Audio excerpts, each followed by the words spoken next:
আসসালামু আলাইকুম সুপ্রিয় দর্শক। আশা করি আপনারা সকলেই ভালো আছেন। আজকের এই গল্পটি শোনাতে গিয়ে আমার নিজের মনটাও ভারী হয়ে এসেছে। এটি শুধু একটি সড়ক দুর্ঘটনার খবর নয়, এটি এক স্বামীর অসহায়তার চরম বাস্তবতা। যেখানে বেদনা, ভালোবাসা আর মানবিকতার শূন্য একসাথে মিলে গিয়েছে। গত ৯ই আগস্ট ভারতের নাগপুর, মধ্যপ্রদেশ হাইওয়ে সকাল থেকে আকাশ কালো মেঘে ঘনঘাটা আর দুপুরের দিকে শুরু হয় বৃষ্টিপাত।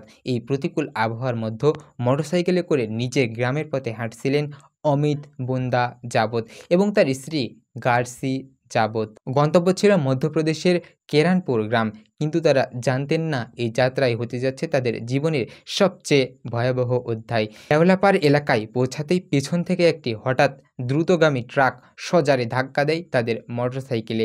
মাত্র কয়েক সেকেন্ডের সব কিছু উল্টাপাল্টা হয়ে যায়। অমিত ছিটকে পড়েন একদিকে, আর গ্যারাসি পড়ে যান রাস্তার মাঝে। এরপর যা ঘটল তা ভাবলেই গা শিউরে ওঠে।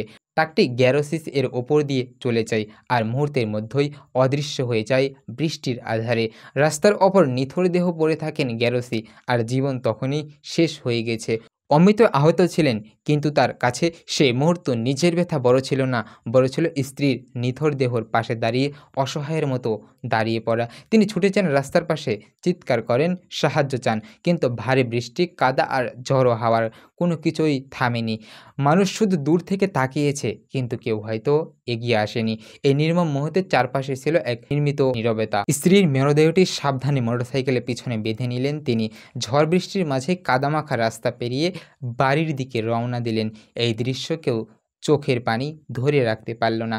একজন স্বামী যার চোখে শুধু হাহাকার, আর পিছনে বৃষ্টি ভেজা শাড়ি পরা স্ত্রীর নিথর দেহ। পরে এই ঘটনাটি ভিডিও আকারে ছড়িয়ে পড়ে সামাজিক যোগাযোগ মাধ্যমে। দৃশ্যটি এতটাই হৃদয় বিদারক ছিল যে মুহূর্তেই তা ভাইরাল হয়ে যায়। ভারতের সংবাদ মাধ্যমগুলোতে শিরোনাম হয় এই ঘটনা, এমনকি এনটিভিও প্রকাশ করে এই বিশেষ প্রতিবেদন। পুলিশও পরে ভিডিও দেখে অমিতকে শনাক্ত করে।